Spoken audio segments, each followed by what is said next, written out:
makamtan. Buhay ay inialay niya sa dakilang Diyos Ama upang atin ang makamtan. Buhay na walang hanggan sa pigi ng ating Panginoon, tayo'y laging natitipon upang matutong magmahalan sa pag-ibig na makamtan. Sa ngalan ng Ama, ng Anak at ng Espiritu Santo. Amen. Sumainyo ang Panginoon. At sumaiyo rin. Mga kapatid, tinipon tayo bilang kaanib ng angka ng Diyos. Kaya dumulog tayo sa maawaing Panginoon na nagpapatawad ng lubos.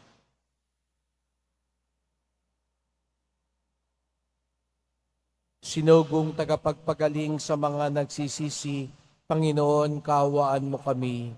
Panginoon, kaawaan kami. Dumating na tagapag-anyayang mga makasalanan ay magsisi, Kristo, kaawaan mo kami. Kristo, kaawaan mo kami. Nakaluklok ka sa kanan ng Diyos Ama para ipamagitan kami. Panginoon, kaawaan mo kami. Panginoon, kaawaan mo kami. Kawan tayo ng makapangyarihan Diyos, patawarin tayo sa ating mga kasalanan, at patnubayan tayo sa buhay na walang hanggan. Amen. Manalangin tayo.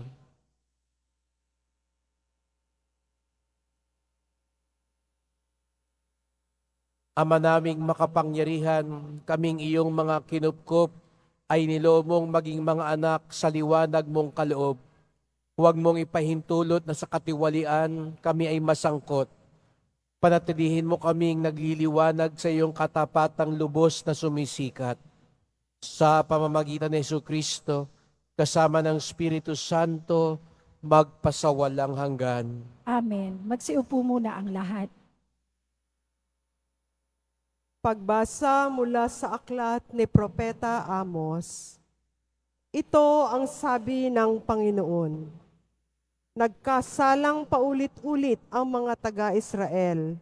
Sila'y tiyak na parurusahan ko, sapagkat dahil sa suhol, pinarusahan nila ang mga walang sala at ipinagbiling alipin ang di makabayad, kahit sa halaga ng isang pares na sandalyas. Niyuyurakan nila ang mga walang kaya at pinagtutulakan ang mahihirap. Nakikipagtalik ang mag-ama sa iisang babaeng nagbibili ng aliw. Ano pat nalalapastangan ang aking banal na pangalan.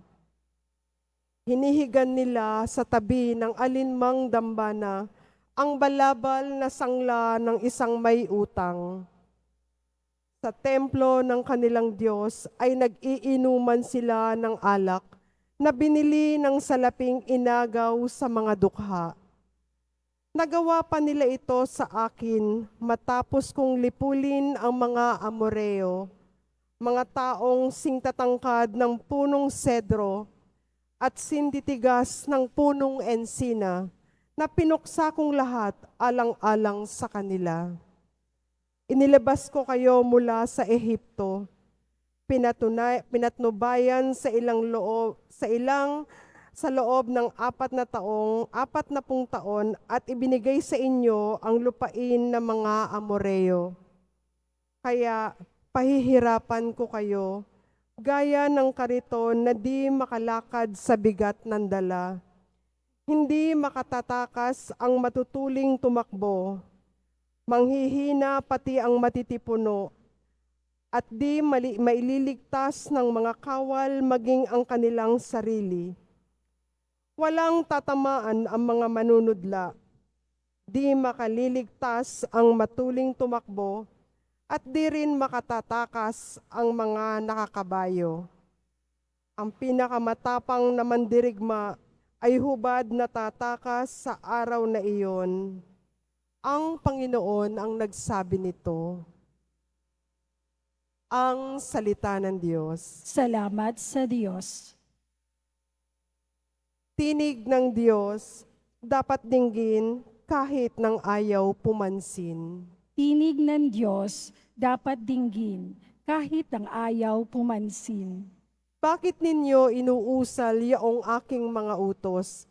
At bakit ang paksa ninyo ay sa tipan na tutungod? Pag kayo ay tinutuwid, agad kayong napopoot, at ni ayaw na tanggapin yaong aking mga utos. Tinig ng Diyos, dapat dinggin, kahit ng ayaw pumansin. Ang makitang magnanakaw ang nagiging kaibigan, at kung sinong mapang-apid, siya niyong kasamahan.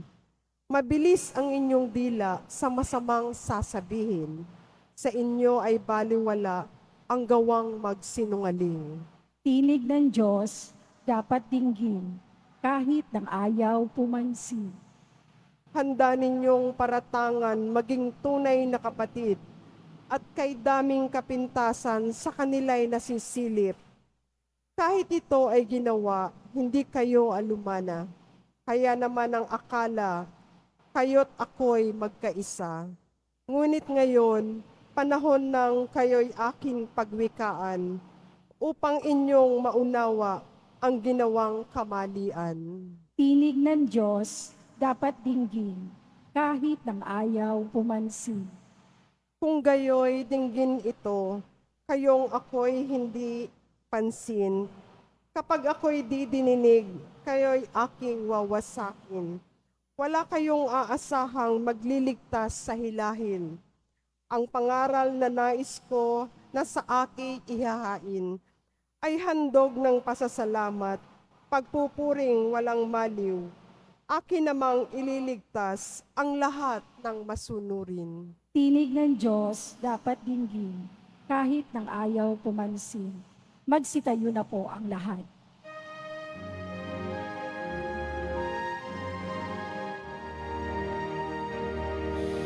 Alleluia, Alleluia, Alleluia, Alleluia.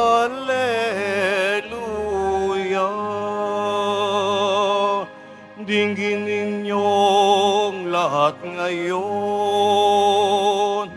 ang tinig ng Panginoon sa loob na mahinahon. Alleluia, Alleluia, Alleluia,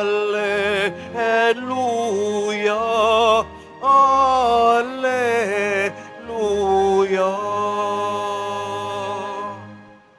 Sumainyo ang Panginoon. At sumaiyo rin. Ang pagpapahayag ng mabuting balita ng Panginoon ayon kay San Mateo. Papuri sa iyo, Panginoon. Noong panahong iyon, nang makita ni Jesus ang makapal na tao sa kanyang paligid, iniutos niya sa mga kasama na maghandang tumawid sa ibayo. Nilapitan siya ng isang eskriba at sinabi sa kanya, "Guro, susunod po ako sa inyo saan man kayo pumaroon." Sumagot si Jesus, "May mga lungga ang mga asong gubat at may mga pugad na mga ibon. Ngunit ang anak ng tao'y wala man lamang matutulugan o mapagpapahingahan." Isa naman sa mga alagad ang nagsabi sa kanya, "Panginoon, maaari po bang umuwi muna ako upang ipalibing ang aking ama?" Ngunit sinabi sa kanya ni Jesus, "Sumunod ka sa akin at ipaubaya mo na sa mga patay ang paglilibing ng kanilang mga patay."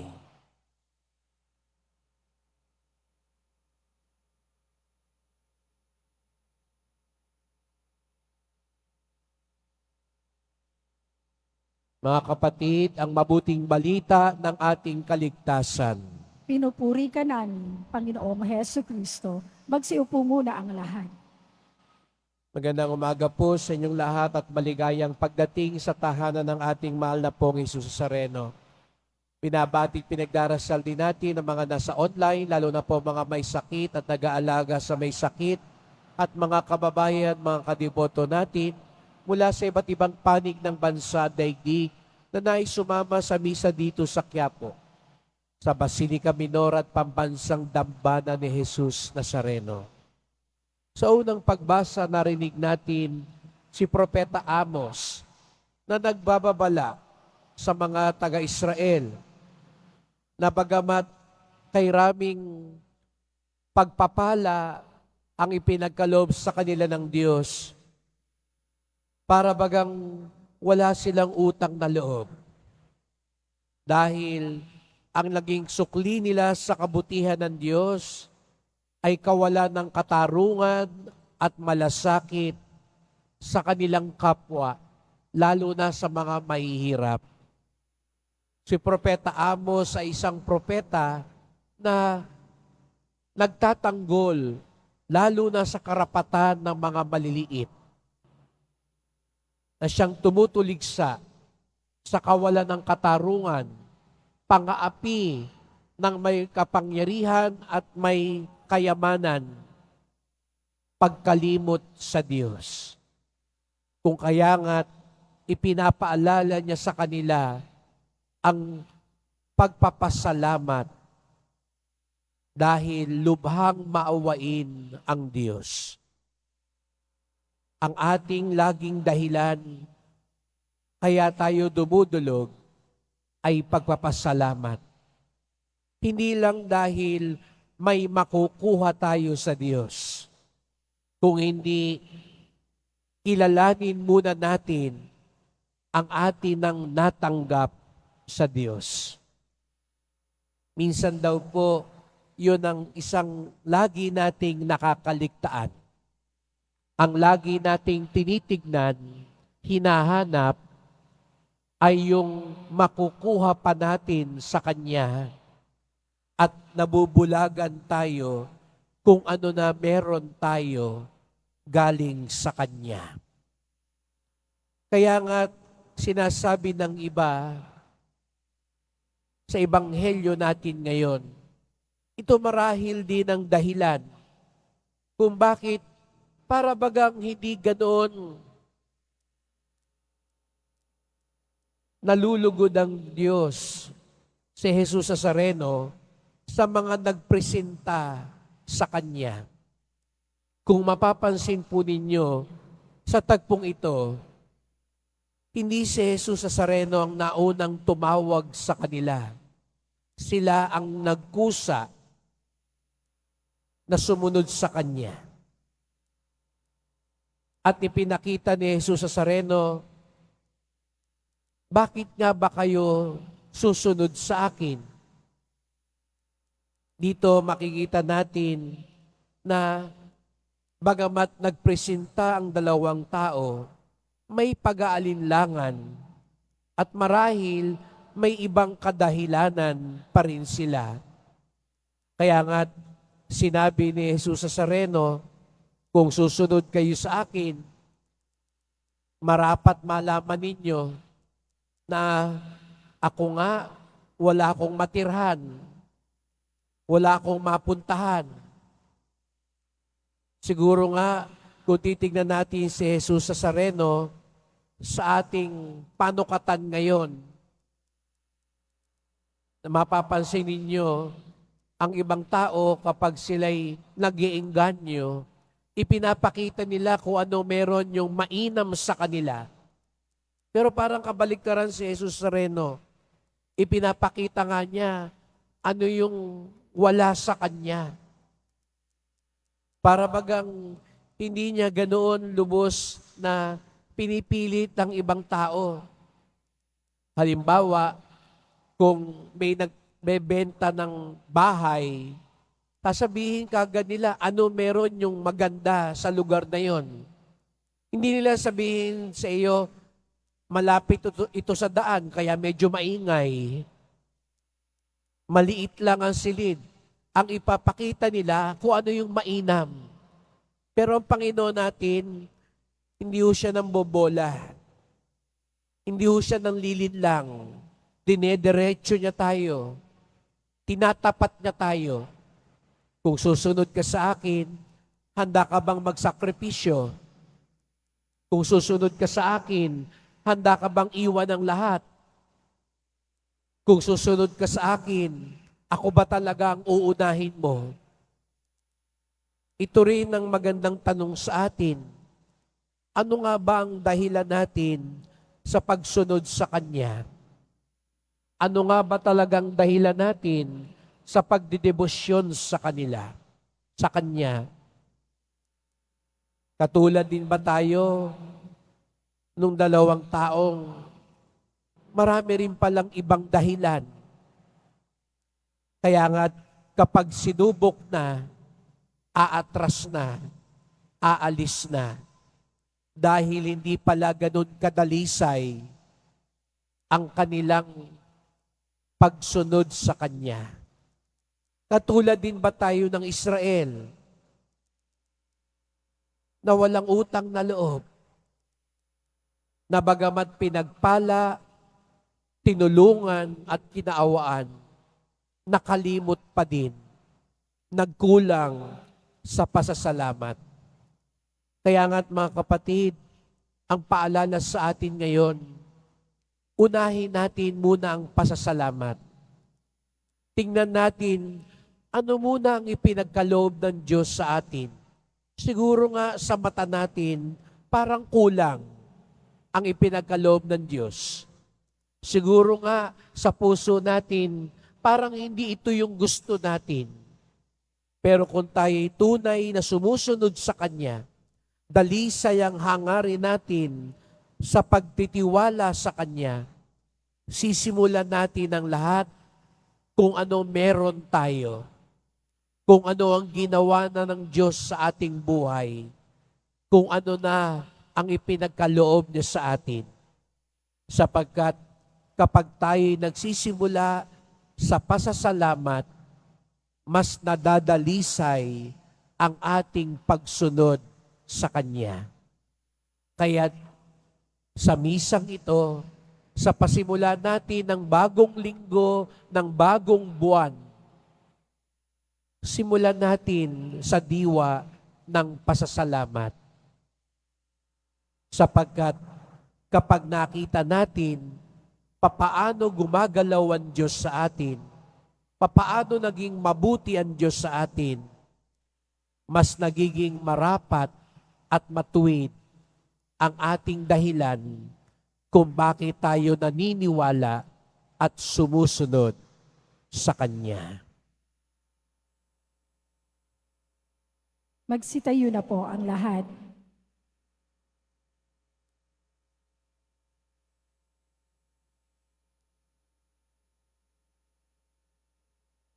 Mahal ko mga kapatid, iluhog natin ang ating mga pangangailangan sa Diyos Ama, kung saan naroon ang Kanyang anak na nauna sa atin at tumatawag sa atin na sundan Siya. Manalangin tayo ng may pananalig sa biyaya sa pagtanggap ng pagtawag na ito. Ang ating tugon, Ama, bigyan mo kami ng biyaya na sundan ng iyong anak. Ama, bigyan mo kami ng biyaya na sundan ng iyong anak. Ang mga pinuno ng simbahan at yaong mga nagpapahayag ng salita ng Diyos, naway maging masigasig sa kanilang pagsunod kay Kristo. Manalangin tayo. Ama, bigyan mo kami ng biyaya na sundan ng iyong anak. Ang ating komunidad sa araw-araw, naway mapanibago sa pananampalataya sa salita ng Diyos na tumatawag sa atin sa isang mabuting buhay. Manalangin tayo. Ama, bigyan mo kami ng biyaya na sundan ng iyong anak. Yaong mga nawala ng pag-asa dahil sa mga pagkakasala, naway mapagtanto na kasama natin si Kristo, ang ating pinuno, at pinapasa ng ating mga suliranin. Manalangin tayo. Ama, bigyan mo kami ng biyaya na sundan ng iyong anak. Yaong mga pinahina ng pagkakasakit at karamdaman, naway mapanatag sa kasiyahan ng Diyos, dulot ng kalinga at pagtulong ng kanilang mga pamilya. Manalangin tayo. Ama, bigyan mo kami ng biyaya na sundan ang iyong anak. Yaong mga namayapa, naway makasunod kay Kristo at makapasok sa walang hanggang katapusang presensya ng Diyos sa langit. Manalangin tayo. Ama, bigyan mo kami ng biyaya na sundan ang iyong anak.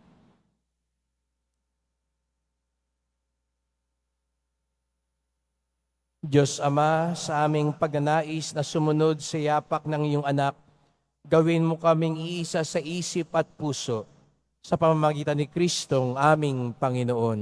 Amen. Magsiupo muna ang lahat.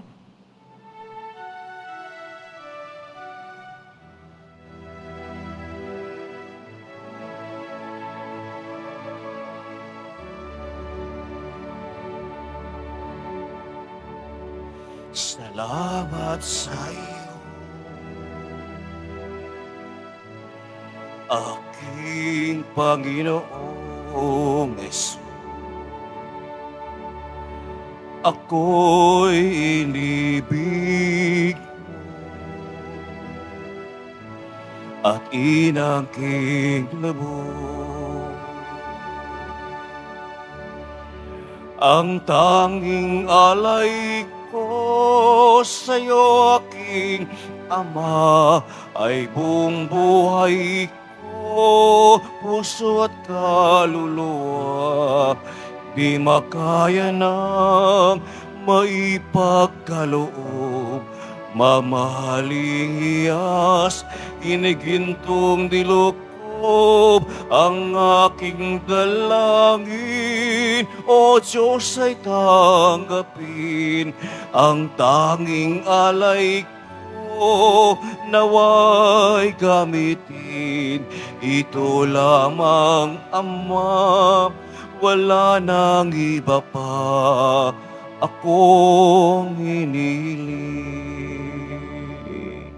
Magsitayo na po ang lahat. Manalangin kayo mga kapatid upang aming paghahain ay kalugdan ng Diyos Amang makapangyarihan. Tanggapin nawa ng Panginoon itong paghahain sa iyong mga kamay, sa kapurihan niya at karangalan, sa ating kapakinabangan at sa buong sambayanan niyang banal. Ama naming lumikha, kami iyong pinapagindapat gumanap sa pagdiriwang ng paghahain ng iyong pagliligtas. Ipagkaloob mo ang aming paglilingkod sa iyo ay gawing kalugod-lugod ng mga alay na ito. Sa pamamagitan ni Jesucristo, kasama ng Espiritu Santo, magpasawalang hanggan. Amen. Sumainyo ang Panginoon. At sumaiyo rin. Itaas sa Diyos ang inyong puso at diwa. Itinaas na namin sa Panginoon. Pasalamatan natin ang Panginoong ating Diyos. Marapat na siya ay pasalamatan. Ama naming makapangyarihan, tunay ngang marapat na ikaw ay aming pasalamatan. Pinagbibigyan mong ito'y aming maihayag, kahit na ito'y walang anumang maidaragdag. Sa kadakilaang sa iyo ay likas.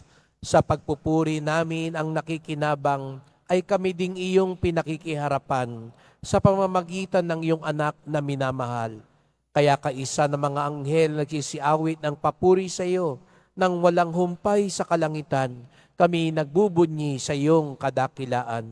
Santo, Santo, Santo, Panginoong Diyos ng mga hukbo, napupuno ang langit at lupa ng kadakilaan mo, o sana sa kaitaasan. Pinagpala ang naparirito sa ngalan ng Panginoon, o sana sa kaitaasan. Magsiluhod po ang lahat. Ama naming banal, ikaw ang bukal ng tanang kabanalan. Kaya't sa pamamagitan ng iyong Espiritu, gawin mong banal ang mga kaloob na ito, upang para sa amin maging katawan at dugo ng aming Panginoong Hesukristo. Bago niya pinagtiis ang kusang loob na maging handog, hinawakan niya ang tinapay, pinasalamatan kanya, pinaghati-hati niya iyon, iniabot sa kanyang mga alagad at sinabi, tanggapin ninyong lahat ito't kanin. Ito ang aking katawan na ihahandog para sa inyo.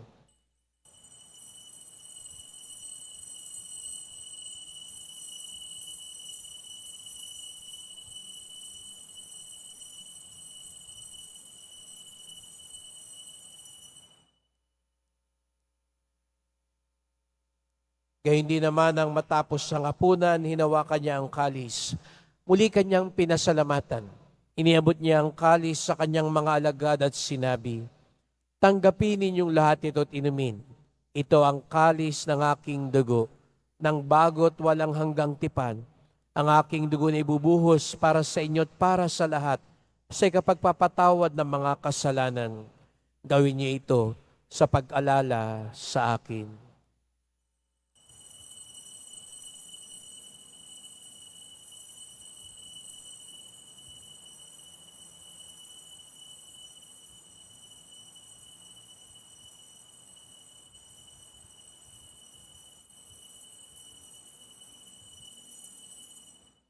Magsitayo na po ang lahat. Ipagbunyi natin ang misteryo ng pananampalataya. Si Kristo'y namatay, si Kristo'y nabuhay, si Kristo'y babalik sa wakas ng panahon. Ama, ginagawa namin ngayon ang pag-alala sa pagkamatay at muling pagkabuhay ng iyong anak. Kaya tinalay namin sa iyo ang tinapay nagbibigay buhay at ang kalis na nagkakalob ng kaligtasan. Kami nagpapasalamat dahil kami iyong minarapat at tumayo sa harap mo para maglingkod sa iyo. Isinasamo namin kaming magsasalo-salo sa katawan at dugo ni Kristo'y mabuklod sa pagkakaisa sa pamamagitan ng Espiritu Santo. Ama, lingapin mo ang iyong simbahang laganap sa buong daigdig. Puspusin mo kami sa pag-ibig kay San Francisco naming Papa, ni Jose naming Obispo, at ng Tanang Kaparian. Alalahanin mo rin ang mga kapatid naming nahimlay na may pag-asang sila'y muling mabubuhay, gayon din ang lahat ng mga pumanaw. Kawan mo sila't patuloyin sa iyong kaliwanagan.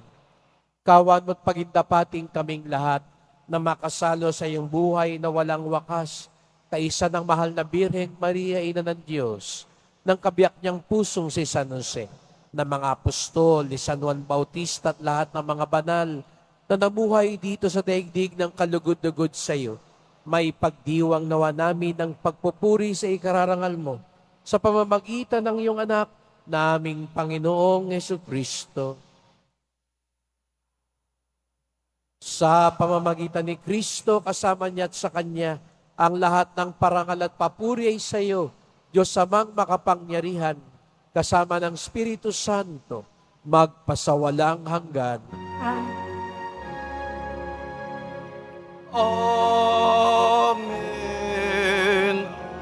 Amen. Amen.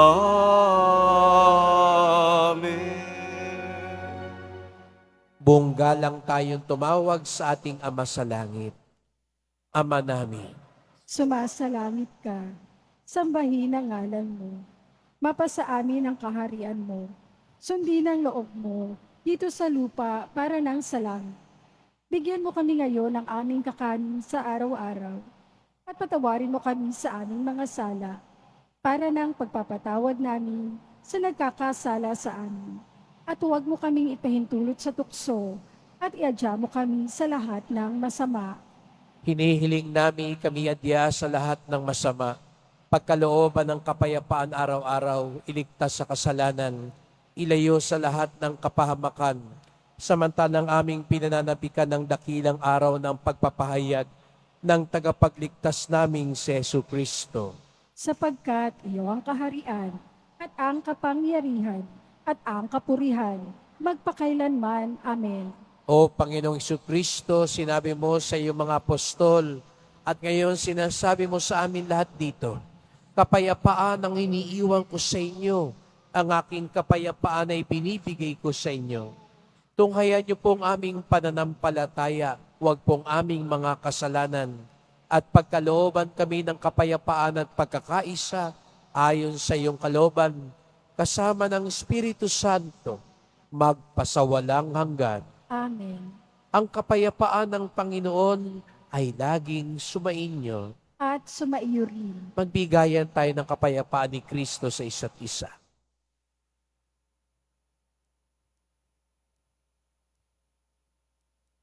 Kordero ng Diyos na nag-aalis ng mga kasalanan ng sanlibutan, maawa ka sa amin. Kordero ng Diyos na nag-aalis ng mga kasalanan ng sanlibutan, maawa ka sa amin. Kordero ng Diyos na nag-aalis ng mga kasalanan ng sanlibutan, ipagkaloob mo sa amin ang kapayapaan. Magsiluhod po ang lahat.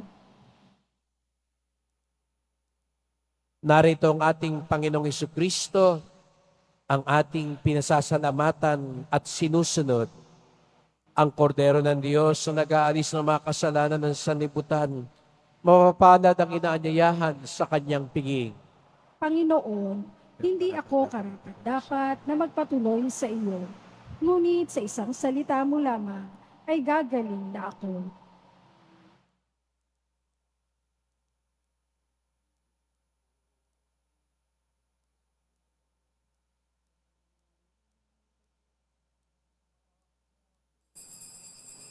Para sa lahat ng tatanggap ng banal na komunyon, sasagot po tayo ng amen. Pagkasabi ng pari o ng lay minister ng katawan ni Kristo at isubo agad sa bibig bago umalis sa harapan ng pari o lay minister. Sumunod po tayo.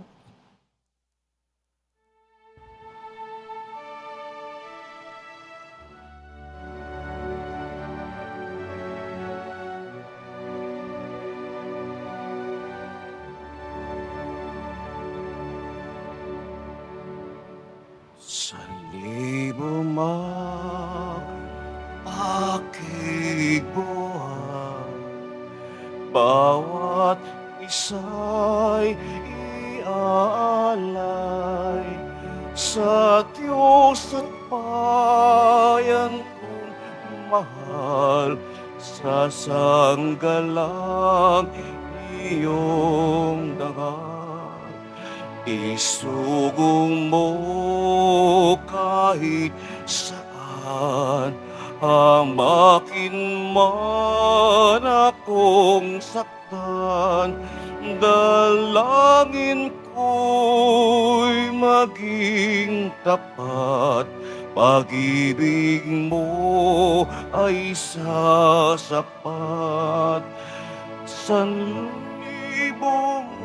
ang aking buhay, sanlibo ring iaalay, sanlibo kong kamatayan.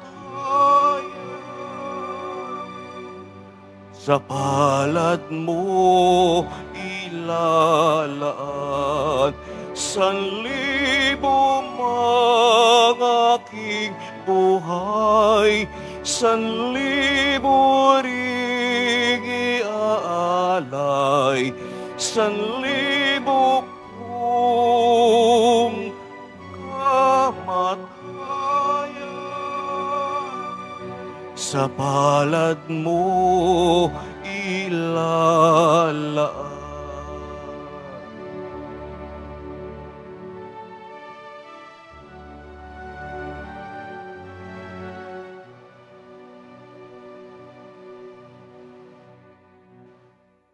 Announcement.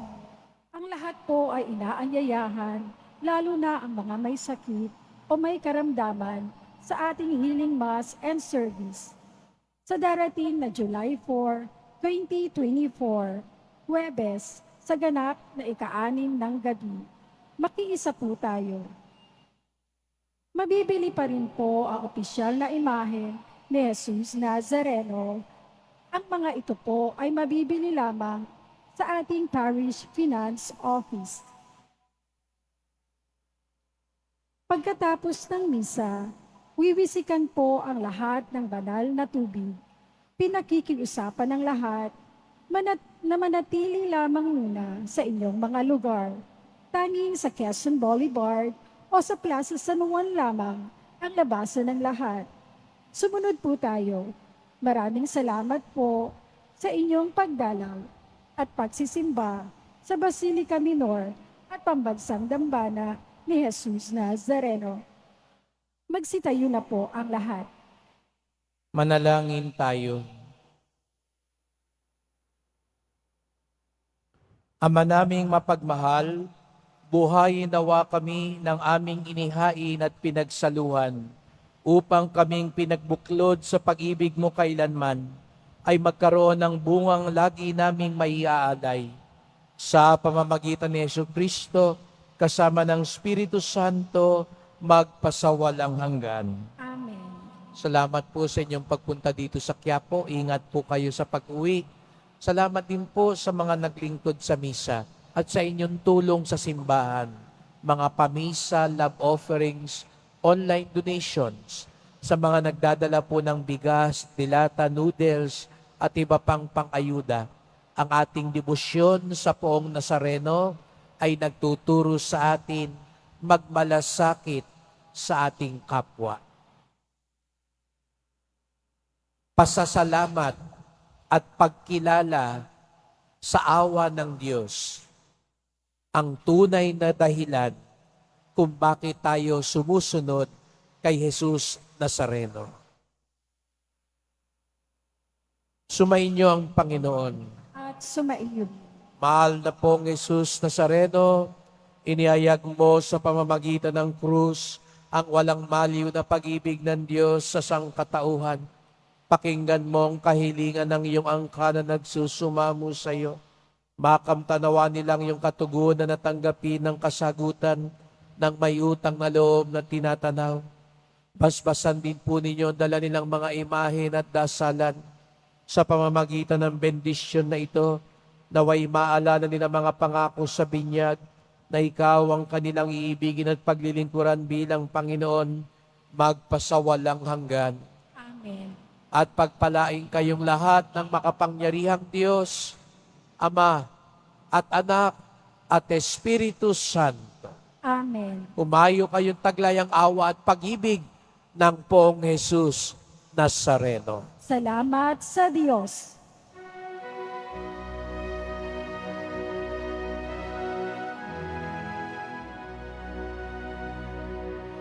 Nuestro Padre Jesus Nazareno, sinasamba ka namin. Pinipinto ka namin.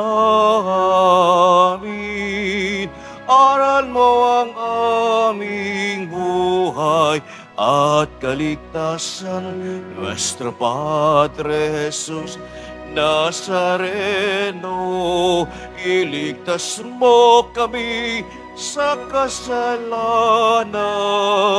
Ang krus mong kinamatayan ay sagisag ng aming kaligtasan.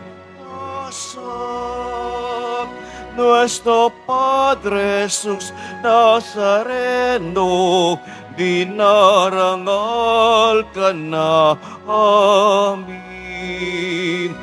Nuestro Padre Jesus Nazareno, dinulwalhati ka namin. Nuestro Padre Jesus Nazareno, dinarangal ka namin. Nuestro Padre Jesus Nazareno, dinulwalhati ka namin.